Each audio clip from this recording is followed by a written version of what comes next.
ನನ್ನ ಕೇಳ್ದೆ ನನ್ನ ಟವಲ್ನ ನೀನ್ ಯಾಕೆ ಯೂಸ್ ಮಾಡ್ದೆ? ಮ್ಯಾಮ್, ನನ್ನ ಹತ್ರ 1 ಟವಲ್ ಮಾತ್ರ ಇತ್ತು. ಅದನ್ನು ನಾನು ಕಟ್ಕೊಂಡಿದ್ದೀನಿ. ಒಳಗೊಂದು ಟವಲ್ ಇತ್ತು. ಸರಿ, ಕೂದಲು ಒದ್ದೆ ಆಯ್ತಂತ ಒರೆಸ್ಕೊಂಡೆ ಮ್ಯಾಮ್. ಆದರೆ ನಿಮ್ಮ ಟವಲ್ ಅಂತ ನನಗೆ ಗೊತ್ತಿಲ್ಲ ಮ್ಯಾಮ್. ಫೂಲ್! ಇದು ನನ್ ರೂಮ್, ನನ್ ಬಾತ್ರೂಮ್, ನನ್ ಟವಲ್ ಅಲ್ದೆ ಬೇರೆ ಯಾರ್ ಟವಲ್ ಆಗಿರ್ಬೋದು. ಅದನ್ನ ಚೆನ್ನಾಗಿ ಒಗ್ದು ಅಯನ್ ಮಾಡಿಡು, ಅರ್ಥ ಆಯ್ತಾ? ಸರಿ ಮ್ಯಾಮ್.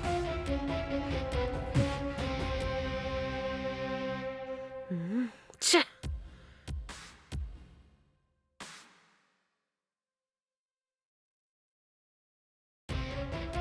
ಅಪ್ಪ ಅಪ್ಪ,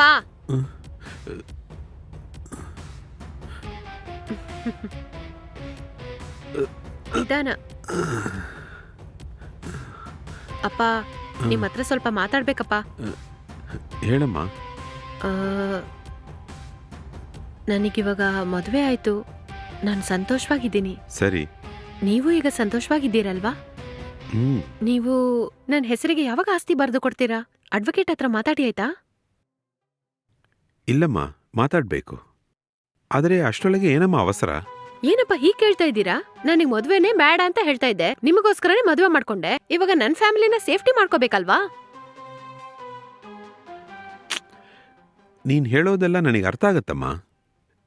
ನೀನು ವಿಜಯು ಒಂದು ಗಂಡ ಹೆಂಡತಿಯಾಗಿ ಇದ್ದೀರಿ. ನೀವು ಒಂದು ಫ್ಯಾಮಿಲಿಯಾಗಿ ಬದಲಾದ್ರೆ ಎಲ್ಲಾನು ನಿಮ್ಮ ಹತ್ರ ಕೊಟ್ಬಿಟ್ಟು ನಾನು ನೆಮ್ಮದಿಯಾಗಿ ಹೋಗಿ ಸೇರ್ಬಿಡ್ತೀನಲ್ಲ. ಅರ್ಥ ಆಗಿಲ್ಲಪ್ಪ. ನಾನು ವಿಜಯ್ನು ಫ್ಯಾಮಿಲಿನೇ ಅಲ್ವಾ? ಹಾಗೆಲ್ಲಮ್ಮ, ನಿಮಗಂತ ಒಂದು ಮಗು ಇದ್ರೇನೆ ನೀವು ಒಂದು ಫ್ಯಾಮಿಲಿಯಾಗಿ ಬದಲಾಗ್ತೀರಾ. ಅರ್ಥ ಆಯ್ತಾ? ಫ್ಯಾಮಿಲಿಯಾಗಿ. ಇವಾಗ ನೀವು ನ್ಯೂಲಿ ಮ್ಯಾರಿಡ್ ಕಪಲ್ಸ್. ಅಪ್ಪ, ಅದೆಲ್ಲ ನನ್ನಿಂದ ಆಗಲ್ಲ. ಯಾಕೆ? ನೀವು ಪ್ರೀತಿ ಮಾಡಿ ಮದ್ವೆ ಮಾಡ್ಕೊಂಡ್ರಿ, ಅದಾದ್ಮೇಲೆ ಒಂದು ಮಗು. ಇದೇನಮ್ಮ ಕರೆಕ್ಟು? ಅಪ್ಪ ಇಲ್ಲ, ನನಗೆ ಬೇಬಿ ಎಲ್ಲ ಬೇಡಪ್ಪ. ಯಾಕೆ ಬೇಡ? ಇದೇ ನಿನಗೆ ಸರಿಯಾದ ವಯಸ್ಸು. ಈ ವಯಸ್ಸಲ್ಲಿ ಮಗು ಎತ್ತರೇನೆ ನಿನ್ನಿಂದ ಫ್ಯೂಚರಲ್ಲಿ ಮಗುನ ನೋಡ್ಕೊಳ್ಳಕ್ಕಾಗತ್ತೆ. ಓ ಗಾಡ್! ಅಪ್ಪ ಪ್ಲೀಸ್ ಅಂಡರ್ಸ್ಟ್ಯಾಂಡ್. ನಾವ್ ಈಗ ತಾನೇ ಲವ್ ಮಾಡಿ ಮದುವೆ ಮಾಡ್ಕೊಂಡಿದೀವಿ. ಇನ್ನೂ ಸ್ವಲ್ಪ ದಿನ ಸಂತೋಷವಾಗಿರ್ಬೇಕಂತ ಅಂದ್ಕೊಂಡಿದೀನಿ. ಅಂಡ್ ವಿಜಯ್ನು ಹಂಗೆ ಅಂದ್ಕೊಂಡಿದ್ದಾರೆ. ಬಟ್ ನಾನ್ ಹೇಳಿದ್ದು ನಡೆದರೆ ನೀನ್ ಕೇಳಿದ್ದು ಎಲ್ಲ ನಡೆಯತ್ತಮ್ಮ. ನೋನೋಪ್ಪ ಪ್ಲೀಸ್. ನೋಮಾ, ಇನ್ನು ನೀನ್ ಮಾತಾಡೋದು ವೇಸ್ಟೇನಮ್ಮ. ನಾನು ಸ್ವಲ್ಪ ರೆಸ್ಟ್ ತಗೋಬೇಕು. ಪ್ಲೀಸ್.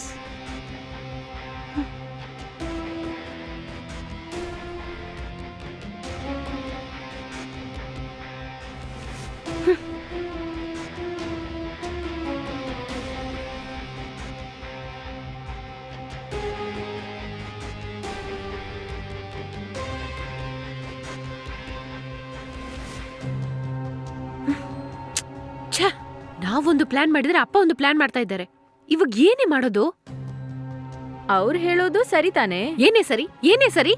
ಆಕ್ಟ್ ಮಾಡ್ಲಿಕ್ ಬಂದವನ್ ಜೊತೆ ಸಂಸಾರ ಮಾಡಿ ಮಗು ಹೆತ್ಕೋಬೇಕಾ? ಏಯ್, ನಾನ್ ಹಾಗ್ ಹೇಳ್ತಾ ಇಲ್ವೇ. ಅವರ ಪಾಯಿಂಟ್ ಆಫ್ ವ್ಯೂ ಅಲ್ಲಿ ಅವ್ರು ಹೇಳೋದು ಸರಿನೇ. ಏನೇ ನೀನು ಹೀಗೆ ಹೇಳ್ತಾ ಇದ್ಯಾ? ಇಲ್ಲ ಕಣೆ, ಎಲ್ಲಾ ಅಪ್ಪನೂ ಹಂಗೆ ಹೇಳ್ತಾರಲ್ಲ. ಟೆನ್ಷನ್ ಅಲ್ಲಿ ನನ್ನ ಅಪ್ಪ ಬೇರೆ ಬೇಡದೆ ಏನೇನೋ ಪ್ಲಾನ್ ಮಾಡ್ತಾ ಇದ್ದಾರೆ. ಏನ್ ಮಾಡ್ಬೇಕಂತಾನೆ ಗೊತ್ತಾಗ್ತಾ ಇಲ್ಲ ಕಣೆ. ಏನಾದ್ರೂ ಐಡಿಯಾ ಇದ್ರೆ ಹೇಳೆ. ಇವಾಗ ಏನ್ ಮಾಡೋದು? ಬೇಗ ಏನಾದ್ರೂ ಐಡಿಯಾ ಹೇಳೆ. ಟೆನ್ಷನ್ ಅಲ್ಲಿ ಏನು ಹುಳಿತಾ ಇಲ್ಲ. ನನ್ನ ಅಪ್ಪಂಗ್ ಮಾತ್ರ ವಿಜಯ್ ಇಲ್ಲಿ ಆಕ್ಟ್ ಮಾಡೋದು ಗೊತ್ತಾದ್ರೆ ಆಸ್ತಿನೂ ಸಿಗಲ್ಲ, ಏನು ಸಿಗಲ್ಲ. ಇಲ್ಲ ಆಗೋದೆಲ್ಲ ಆಕ್ಟಿಂಗ್ ಅಂತ ವಿಜಯ್ ಗೊತ್ತಾಗೋದ್ರೊಳಗಡೆ ಅವನನ್ನ ಇಲ್ಲಿಂದ ಕಳ್ಸ್ಬಿಡ್ಬೇಕು. ಏನ್ ಮಾಡೋದು? ಇರೇ, ಸ್ವಲ್ಪ ಟೈಮ್ ಕೊಡು, ಯಾವ್ದಾದ್ರೂ ಒಳ್ಳೆ ಐಡಿಯಾ ಸಿಗತ್ತೆ. ಮೇಡಮ್, ಇದೆಲ್ಲ ಆಕ್ಟಿಂಗಾ? ಅಯ್ಯೋ, ಅದು ಏನೂ ಇಲ್ಲ ವಿಜಯ್, ಇಲ್ಲಿ ಬನ್ನಿ ಮಾತಾಡ್ಬೇಕು. ಇನ್ ಮುಂದೆ ಮಾತಾಡಕ್ಕೆ ಏನಿದೆ ಮ್ಯಾಮ್? ನನಗೆ ಚೆನ್ನಾಗಿ ಅರ್ಥ ಆಯ್ತು. ಹಾಗಾದ್ರೆ ಇಬ್ರು ಸೇರಿ ಮೋಸ ಮಾಡಿ ನನ್ನ ಆಕ್ಟ್ ಮಾಡಕ್ ಕರ್ಸಿದ್ದೀರಲ್ವಾ? ಇಲ್ಲಿ ನೋಡು ವಿಜಯ್, ಟೆನ್ಷನ್ ಆಗ್ಬೇಡ. ನಾನ್ ಹೇಳೋದನ್ನ ಸ್ವಲ್ಪ ಕೇಳ್ತೀಯಾ? ಇಷ್ಟಾದ್ಮೇಲೆ ಹೇಳಕ್ ಏನಿದೆ ಮ್ಯಾಮ್? ಏನಿದೆ ಹೇಳಿ. ನನಗೆ ಚಿಕ್ಕ ವಯಸ್ಸಿಂದ ಆಕ್ಟ್ ಮಾಡ್ಬೇಕಂತ ಆಸೆ ಇತ್ತು ಮ್ಯಾಮ್. ಅದು ಮಾತ್ರ ಅಲ್ಲದೆ ನನ್ನ ಕುಟುಂಬ ಬೇರೆ ಕಷ್ಟದಲ್ಲಿದೆ. ಅದಕ್ಕೆ ಈ ತರ ಒಂದು ಕ್ಯಾರೆಕ್ಟರ್ನ ಆಕ್ಟ್ ಮಾಡಕ್ ಒಪ್ಕೊಂಡೆ. ಆದ್ರೆ ಇದೇ ಒಂದು ನಕಲಿ ಕ್ಯಾರೆಕ್ಟರ್ ಅಂತ ಇವತ್ತಾನೆ ಗೊತ್ತಾಯ್ತು ನನಗೆ. Vijay, cool cool. ನನಗ್ ಗೊತ್ತಿರೋರೊಬ್ರು ಮೂವಿ ತೆಗಿತಾ ಇದ್ದಾರೆ. ಅವ್ರ ಹತ್ರ ಖಂಡಿತ ಚಾನ್ಸ್ ಕೊಡಿಸ್ತೀನಿ. ಅರೆ ಸುಮ್ನೆ ಇರಿ ಮ್ಯಾಮ್.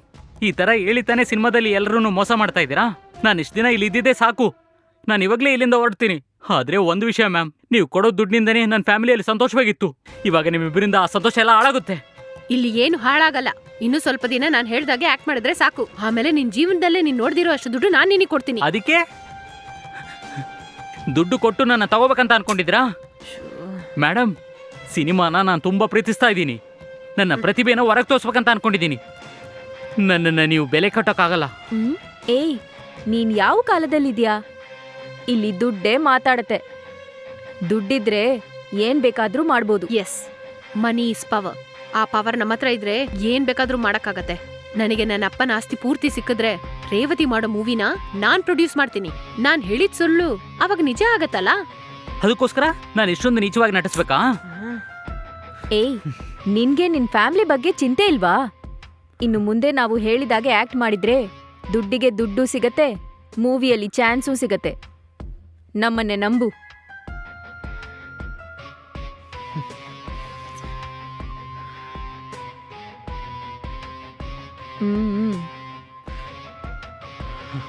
ನೋಡು ವಿಜಯ್, ಇಷ್ಟೊತ್ತು ಯೋಚನೆ ಮಾಡಕ್ ಏನೂ ಇಲ್ಲ. ಸೇ ಯಸ್ ಆರ್ ನೋ.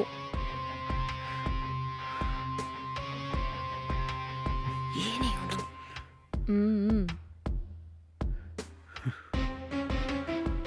ಎಸ್.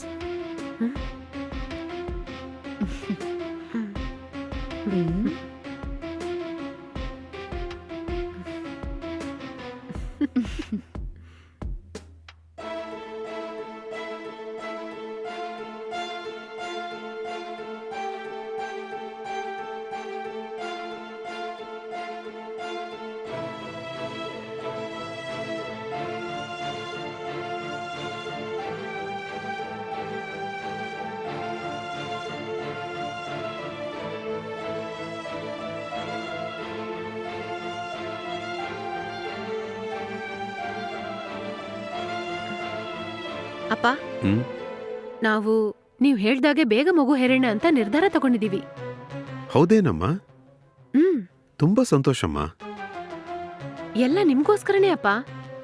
ನೀವ್ ಹೇಳಿದ್ದನ್ನೆಲ್ಲ ಯೋಚನೆ ಮಾಡಿ ನೋಡ್ದೆ, ಸರಿ ಅಂತಾನೆ ಅನ್ನಿಸ್ತು. ಈಗ್ಲಾದ್ರೂ ನನ್ ಮಗಳು ನನ್ ಮಾತನ್ನ ಕೇಳ್ತಾ ಇದ್ದಾಳಲ್ಲ, ನನಗೆ ತುಂಬಾ ಸಂತೋಷವಾಗಿದ್ಯಮ್ಮ. ಅಪ್ಪ, ನಾನ್ ನಿಮ್ ಮಗಳಪ್ಪ, ಯಾವಾಗ್ಲೂ ನಿಮ್ ಮಾತನ್ ಕೇಳ್ತೀನಪ್ಪ. ನೀನ್ ಈಗೇನೇ ಇದ್ರೆ ಅಪ್ಪನ್ಗೆ ಎಷ್ಟು ಸಂತೋಷ ಆಗತ್ತೆ ಗೊತ್ತಾ? ಸರಿಯಪ್ಪ, ಆಸ್ತಿ ಎಲ್ಲ ಯಾವಾಗ ನನ್ನ ಹೆಸರಿಗೆ ಬರ್ದು ಕೊಡ್ಲಿಕ್ಕೆ ಹೋಗ್ತೀರಪ್ಪ? ಏನಮ್ಮ ಹೇಳ್ತಾ ಇದ್ದೀಯಾ? ಹೌದಪ್ಪ, ನೀವ್ ತಾನೇ ಹೇಳಿದ್ದು ಮಗು ಹರಿದ್ರೆ ಆಸ್ತಿ ಎಲ್ಲ ನಿನ್ ಹೆಸರಿಗೆ ಬರ್ದು ಕೊಡ್ತೀನಿ ಅಂತ. ಹೌದು, ಹೇಳಿದೆ. ಅದಕ್ಕೆ ನೀವು ಕುಟುಂಬ ನಡೆಸಬೇಕಲ್ಲ. ನನಗ್ ಗೊತ್ತಪ್ಪ, ನೀವು ಬರ್ದು ಕೊಟ್ರೆ ಆಟೋಮೆಟಿಕ್ ಆಗಿ ಅದ್ ನಡೆಯುತ್ತೆ. ಏನಮ್ಮ, ಇದು ನನ್ನ ಬ್ಲಾಕ್ ಮೇಲ್ ಮಾಡೋ ತರನೇ ಇದೆಯಲ್ಲಮ್ಮ. ಹಾಗೆಲ್ಲ ಏನು ಇಲ್ಲಪ್ಪ. ನನಗ್ ಬೇಕಾಗಿದ್ದು ನನಗ್ ಸಿಕ್ಕಿದ್ರೆ ನಿಮ್ ಮಗಳು ನೀವು ಹೇಗೆಲ್ಲ ಇರ್ಬೇಕಂತ ಆಸೆ ಪಟ್ರು ಅದ್ ಎಲ್ಲಾನು ನಿಮ್ ಕಣ್ ಮುಂದೆನೆ ನಡೆಯುತ್ತೆ. ಅದು ಹೇಗಮ್ಮ ನಡೆಯುತ್ತೆ? ನಾಳೆನೆ ನಮ್ ಕಂಪನಿ ಆಸ್ತಿ ಎಲ್ಲ ನಿನ್ನ ಹೆಸರಿಗೆ ಬರೆದು ಕೊಡ್ತೀನಿ. ಹೇಗೆ ನಾನ್ ಕೇಳಿದ್ದನ್ನ ನಿನ್ನಿಂದ ಕೊಡಕ್ಕಾಗತ್ತೆ? ನೀನೇ ಮಾಡ್ತಾ ಇರೋದು ನಾಟಕ ಕಂಪನಿ.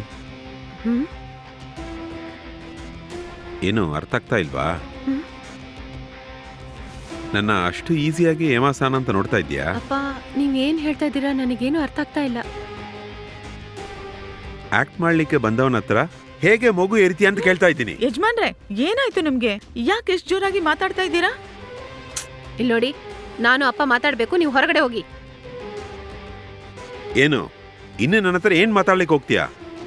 ನೀನ್ ಏನ್ ಮಾತಾಡ್ಲಿಕ್ಕೆ ಹೋಗ್ತೀಯೋ ಅದು ಕಣಕನಿಗೂ ಗೊತ್ತು.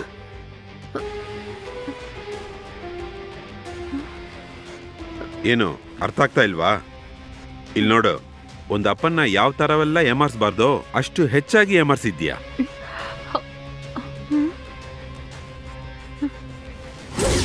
ನೀನ್ ಇಲ್ಲಿ ಆಕ್ಟ್ ಮಾಡ್ತೀಯ ಅಂತ ಯಾರಿಗೂ ಗೊತ್ತಾಗ್ಬಾರ್ದು. ಆವತ್ತು ಅದನ್ನ ನೋಡ್ಬಿಟ್ಟು ನನಗೊಂದು ಚಿಕ್ಕ ಡೌಟ್ ಮಾತ್ರನೇ ಇತ್ತು. ಆದರೆ ಇನ್ನೊಂದು ದಿನ ಹೌದು ಕಣೆ, ಚೆನ್ನಾಗಿ ಆಕ್ಟ್ ಮಾಡ್ತಾ ಇದ್ದಾನೆ. ಇದೆಲ್ಲ ನನ್ನ ಕಣ್ಣಾರೆ ನನ್ನ 2 ಕಿವಿಯಲ್ಲಿ ಕೇಳಿದ ಮೇಲೇನೆ ನೀನನ್ನ ಏಮಾರ್ಸಿದ್ದೀಯ ಅಂತ ಗೊತ್ತಾಯ್ತು. ಆಮೇಲೇನೆ ಕನಕನ ಹತ್ರ ನಾ ಇದ್ರ ಬಗ್ಗೆ ಹೇಳಿದೆ. ಆದರೆ ಅವಳು ನಿನ್ನಕ್ಕೋಸ್ಕರ ನನ್ನ ಹತ್ರ ಜಗಳ ಮಾಡಿದ್ಲು. ಸರಿ, ಇಷ್ಟು ಗೊತ್ತಾದ ನಿನಗೆ ಇನ್ನೊಂದು ಗೊತ್ತೇನಮ್ಮ?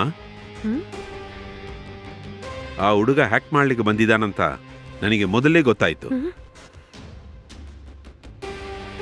ನಾನು ಆ ಹುಡುಗನ ಹತ್ರನೇ ಕೇಳ್ಬಿಟ್ಟೆ. ಪಾಪ ಅವನು, ಆ ಹುಡುಗ ತುಂಬಾ ಬಡವ. ಆ ಕುಟುಂಬ ಕಷ್ಟಪಡೋದನ್ನ ಯೂಸ್ ಮಾಡ್ಕೊಂಡು ಅವನಿಗೆ ನೀ ದ್ರೋಹ ಮಾಡಿದ್ಯಾ. ಆ ಹುಡುಗನ ಹತ್ರ ನಾನು ಮಾತಾಡಿದ ಮೇಲೆ ಅವನು ನಿನ್ಕೋಸ್ಕರ ಆಕ್ಟ್ ಮಾಡಿಲ್ಲ, ನನಗೋಸ್ಕರ ಆಕ್ಟ್ ಮಾಡ್ದ.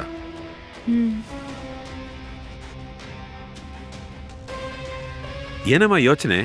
ಇವತ್ತು ಬೆಳಿಗ್ಗಿಂದ ಹುಡುಗ ಮನೇಲೇ ಇದ್ದಿರಲ್ವಲ್ಲ? ನೀನು ಅವನನ್ನ ಯಮಾಸಿರೋ ಪಾಪಕ್ಕೆ ಅವನಿಗೆ ಏನು ಕೊಡಬೇಕೋ ಅದನ್ನ ಕೊಟ್ಟು ಕಳಿಸ್ಬಿಟ್ಟೆ. ಹೇಳು, ನೀನ್ ಮಾಡಿದೆಲ್ಲ ಸರಿನಾ? ಅದು ಮಾತಾಡ್ಬೇಡ. ಆಸ್ತಿಗೋಸ್ಕರ ದುಡ್ಡಿಗೋಸ್ಕರ ಹೆತ್ತ ಅಪ್ಪನ್ನೇ ಏಮಾಸಿ ಚೀಟ್ ಮಾಡಿದ್ಯಾ. ನಿನ್ನಪ್ಪ ಚಿಕ್ಕ ವಯಸ್ಸಿಂದ ಎಷ್ಟು ಕಷ್ಟಪಟ್ಟು ಅವಮಾನಪಟ್ಟು ಇನ್ನೊಂದು ಮದುವೆನೂ ಮಾಡ್ಕೊಳ್ದೆ ಹೇಗೆಲ್ಲ ನಿನ್ನ ಬೆಳೆಸಿದೆ ಗೊತ್ತಾ? ನನಗೆ ಬರೋ ಕೋಪಕ್ಕೆ. ಹೌದಪ್ಪ, ನಾನ್ ಚೀಟ್ ಮಾಡಿದ್ ನಿಜಾನೇ, ಆದ್ರೆ ಅದು ನನಗೆ ತಪ್ಪಾಗಿ ಅನ್ಸ್ಲಿಲ್ಲ. ಒಂದೊಂದ್ಸಲನು ದುಡ್ಡಿಗೋಸ್ಕರ ನಿಮ್ ಮುಂದೆ ಬಂದು ನಿಂತ್ಕೊಳ್ಳುವಾಗ ಎಷ್ಟು ಅವಮಾನವಾಗಿರುತ್ತೆ ಅಂತ ನನಗೆ ಗೊತ್ತು. ಎಷ್ಟೊಂದ್ ಕಂಪನಿ, ಕೋಟಿ ಕಟ್ಲೆ ಆಸ್ತಿ, ಇಷ್ಟಿದ್ರು ಏನ್ ಪ್ರಯೋಜನ? ನನಗಂತ ಏನಿದೆ? ಅದಕ್ಕೆ ಹೀಗ್ ಮಾಡ್ದೆ. ಅದಕ್ಕೋಸ್ಕರ ಇಷ್ಟು ದೊಡ್ಡ ತಪ್ಪು ಮಾಡ್ಬಿಟ್ಟು ಸಾಧಾರಣವಾಗಿ ಹೇಳ್ತಾ ಇದ್ದೀಯಾ?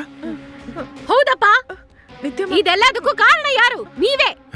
ಮದುವೆ ಮಾಡ್ಕೊಳಕ್ಕೆ ಇಷ್ಟ ಇಲ್ದಿರೋ ನನ್ನನ್ನ ನೀನ್ ಮದುವೆ ಮಾಡ್ಕೊಂಡ್ರೇನೆ ನಿನಗೆ ಆಸ್ತಿ ಬರ್ದು ಕೊಡ್ತೀನಿ ಅಂದಿದ್ದು ನೀವ್ ತಾನೇ. ಅದಕ್ಕೆ ನಾನು ಅಷ್ಟು ದೊಡ್ಡ ಡ್ರಾಮಾ ಮಾಡ್ದೆ. ಓ, ಹಾಗಾದ್ರೆ ನೀನ್ ಮಾಡಿದ್ದು ಕರೆಕ್ಟ್ ಅಂತ ಹೇಳ್ತಾ ಇದ್ದೀಯಾ? ಅದೆಲ್ಲ ನಂಗೆ ಗೊತ್ತಿಲ್ಲಪ್ಪ. ಅಮ್ಮ, ನನ್ ಖರ್ಚಿಗೆ ದುಡ್ಡು ಬೇಕು. ನೀವ್ ಹೇಳ್ದಾಗೆ ನನ್ನ ಹೆಸರಿಗೆ ಆಸ್ತಿ ಬರ್ದು ಕೊಡ್ತೀರಾ ಇಲ್ವಾ? ನನ್ನ ನೀ ಚೀಟ್ ಮಾಡಿದ್ರಿಂದ ನಿನಗೆ ಆಸ್ತಿನೇ ಕೊಡಲ್ಲ. ಅಪ್ಪ, ಒಂದೇ ಒಂದು ಮಗಳನ್ನ ಹೆತ್ಬಿಟ್ಟು ಅದನ್ನು ಸಾಯೋ ಕಾಲದಲ್ಲಿ ಇಷ್ಟ ಆಸ್ತಿ ಇಟ್ಕೊಂಡು ಏನ್ ಮಾಡ್ತೀರಾ? ನಿತ್ಯಮ್ಮ, ಕೋಪ ಮಾಡ್ಕೋಬೇಡಿ ಅಮ್ಮ. ನೀವೇ ಆಸ್ತಿ ಕೊಡ್ತೀನಿ ಅಂದ್ಬಿಟ್ಟು ಯಾಕೆ ಇವಾಗ ಕೊಡ್ದೆ ನನ್ ಜೀವ ತೆಗಿತಾ ಇದ್ದೀರಾ? ನಿತ್ಯಮ್ಮ, ಮಾ, ನನ್ ಒಂದೇ ಮಗಳ ಇದ್ಕೊಂಡು ನನ್ ಮಾತು ಕೇಳ್ತಾ ಇಲ್ವಲ್ಲಮ್ಮ, ನಾನೇನಮ್ಮ ಮಾಡೋದು? ಹಾಗಾದ್ರೆ ಆಗಲ್ವಲ್ಲ? ಈಗ್ಲೇ ನಾನ್ ಮನೆ ಬಿಟ್ಟು ಹೋಗ್ತೀನಿ. Good bye. ಯಜಮಾನ್ರೆ, ಏನಿದು? ಏಯ್. ನಿತ್ಯಮ್ಮ ಹೋಗ್ತಾ ಇದಾರೆ. ನೀವ್ ಯಾಕೆ ಹೀಗ್ ಮಾಡಿದ್ರಿ? ನಿತ್ಯಮ್ಮ, ನಿಂತ್ಕೊಳ್ಳಿ. ಅಮ್ಮ, ನಿತ್ಯಮ್ಮ, ನಿತ್ಯಮ್ಮ, ನನ್ ಮಾತ್ ಕೇಳಿ ಅಮ್ಮ. ಸ್ವಲ್ಪ ನಿಂತ್ಕೊಳ್ಳಿ ಅಮ್ಮ. ಮನೆ ಬಿಟ್ಟು ಹೋಗ್ಬೇಡಿ ಅಮ್ಮ. ಅಪ್ಪ ಏನೋ ಗೊತ್ತಿಲ್ದೆ ಮಾತಾಡ್ಬಿಟ್ರಮ್ಮ. ಬಾಮ ಬಾ. ಮರ್ಯಾದೆಯಾಗಿ ನಾನು ಇಲ್ಲಿಂದ ಹೋಗ್ಲಿಕ್ ಬಿಡಿ, ಇಲ್ಲಾಂದ್ರೆ ಅಸಹ್ಯವಾಗಿ ಬೈದ್ ಬಿಡ್ತೀನಿ. ಅಮ್ಮ, ಅಮ್ಮ, ನನ್ ಮಾತ್ ಕೇಳಿ ಅಮ್ಮ. ಒಳಗ್ ನೀವು ಬಾ ಅಪ್ಪ ಸೇರ್ಕೊಂಡೆ ಇದೆಲ್ಲ ಮಾಡಿದ್ರಲ್ಲ. ನಿತ್ಯಮ್ಮ, ಅಪ್ಪಂಗ ಅರ್ಥ ಆಗಿಲ್ಲಮ್ಮ. ಇಲ್ಲಿ ನೋಡು, ಅಪ್ಪನ ಹತ್ರ ನಾನ್ ಮಾತಾಡ್ತೀನಮ್ಮ. ಬಾಮ ಬಾ. ಅವ್ರೇನ್ ಚಿಕ್ಕ ಮಗುನ ಅರ್ಥ ಮಾಡ್ಸಕ್ಕೆ ಅವ್ರಿಗೆಲ್ಲ ಚೆನ್ನಾಗ್ ಅರ್ಥ ಆಗತ್ತೆ. ಇಷ್ಟಾದ್ಮೇಲೂ ನಾನ್ ಈ ಮನೇಲಿ ಇದ್ರೆ ನನಗೆ ಅದು ಅಸಹ್ಯ. ಈ ಕಂಪನಿ, ಈ ಆಸ್ತಿ, ಇದೆಲ್ಲ ನನ್ನ ಹೆಸರಿಗೆ ಹೇಗ್ ಮಾಡಿಸ್ಕೋಬೇಕಂತ ನಂಗೆ ಗೊತ್ತು. ನಾನ್ ನೋಡ್ಕೋತೀನಿ. ನಿತ್ಯಮ್ಮ, ನಿಮ್ ಕೆಲ್ಸ ಏನೋ ಹೋಗಿ ಅದನ್ನ ನೋಡ್ಕೊಳ್ಳಿ. ಹೋಗಿ. ಹೋಗ್ಬೇಡಿಮ್ಮ. ನಿತ್ಯಮ್ಮ, ನಿತ್ಯಮ್ಮ, ನಿತ್ಯಮ್ಮ, ನಿಂತ್ಕೊಮ್ಮ. ನಿತ್ಯಮ್ಮ, ನಿತ್ಯಮ್ಮ. ನಿತ್ಯ, ಏನಾಯ್ತು? ಇಷ್ಟು ಸಿಟ್ ಮಾಡ್ಕೊಂಡು ಎಲ್ಲಿಗೆ ಹೋಗ್ತಾ ಇದೀಯಾ? ಡಾಕ್ಟರ್, ಇದು ನಮ್ ಫ್ಯಾಮಿಲಿ ಇಶ್ಯೂ. ನೀವು ಸುಮ್ಮನೆ ಇದ್ರಲ್ಲಿ ಇಂಟರ್ಫಿಯರ್ ಆಗ್ಬೇಡಿ. ಹಾ? ನಿತ್ಯ, ಗೊತ್ತಿದೆ ಮಾತಾಡ್ತಾ ಇದೀಯಾ? ನಾನ್ ನಿಮ್ ಫ್ಯಾಮಿಲಿ ಡಾಕ್ಟರ್. ಕನಕ, ನೀವಾದ್ರೂ ಏನಾಯ್ತು ಅಂತ ಹೇಳ್ತೀರಾ? ಡಾಕ್ಟರ್, ಅದು ಏನಂದ್ರೆ ಹಾ? ಅದು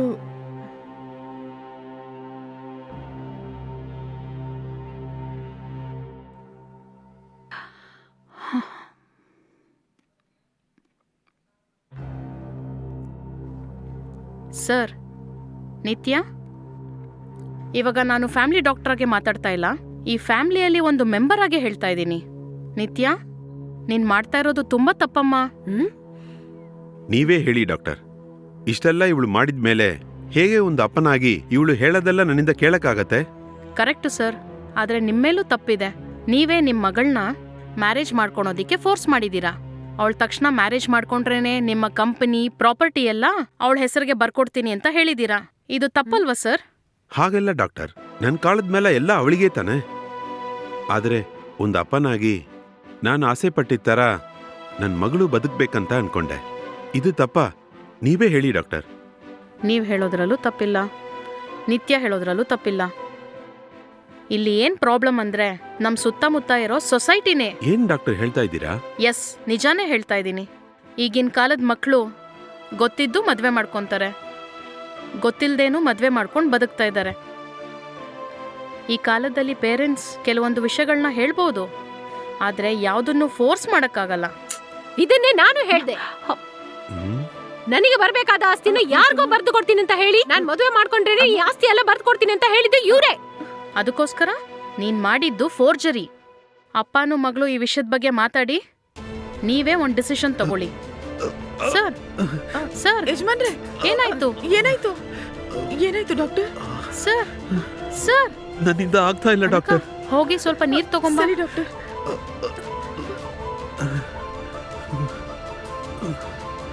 ಬೆನ್ ತೋರಿಸಿ.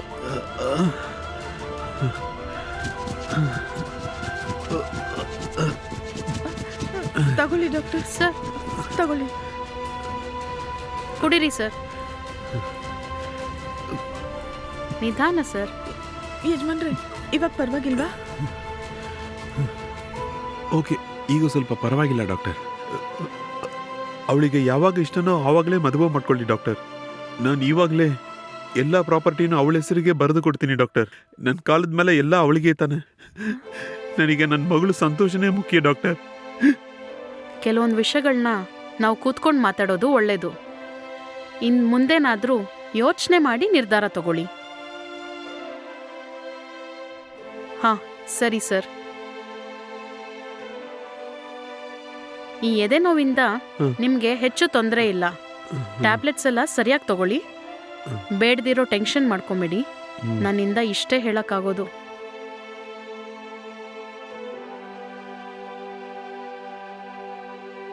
ನಿತ್ಯ, ಯಾವತ್ತಾದರೂ ಒಂದಿನ ಈ ಎಲ್ಲ ಪ್ರಾಪರ್ಟಿ ನಿನ್ನ ಹೆಸರಿಗೆ ಬರ್ಬೋದು. ನಿನ್ನ ಹೆಸರು ಹಿಂದೆ ಇರೋ ನಿನ್ನ ಅಪ್ಪನ ಹೆಸರು ಮಾತ್ರ ಉಳಿಯುತ್ತೆ. ಬಟ್ ನಿಮ್ಮ ಅಪ್ಪ ಉಳಿಯಲ್ಲ. ಆದ್ರಿಂದ ಅವ್ರು ಬದುಕೋ ಸ್ವಲ್ಪ ದಿನನಾದರೂ ಅವ್ರಿಗೆ ಹಿಡ್ಸೋ ಥರ ಇರೋದ್ರಲ್ಲಿ ನಿಂಗೇನೂ ತೊಂದರೆ ಇಲ್ಲ ಅಲ್ವಾ? ಅವ್ರು ನಿನ್ನ ಅಪ್ಪ ನಿತ್ಯ. ಅವ್ರಿಗೋಸ್ಕರ ಇದನ್ನು ಮಾಡು. ಇದ್ರ ಮೇಲೆ ನಿಂಗೆ ಅಡ್ವೈಸ್ ಮಾಡೋದು ಬೇಡ ಅಂತ ಅನ್ಕೊತೀನಿ.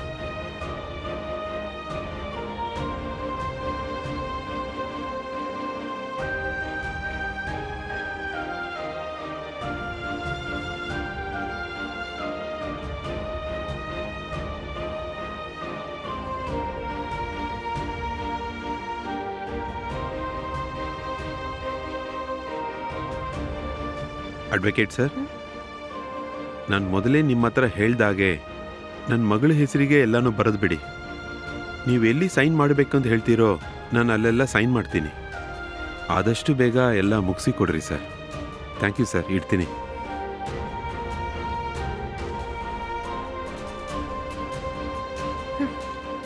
ನಿತ್ಯಮ್ಮ, ನಿತ್ಯಮ್ಮ, ನಿತ್ಯಮ್ಮ, ನಿತ್ಯಮ್ಮ, ನಿತ್ಯಮ್ಮ.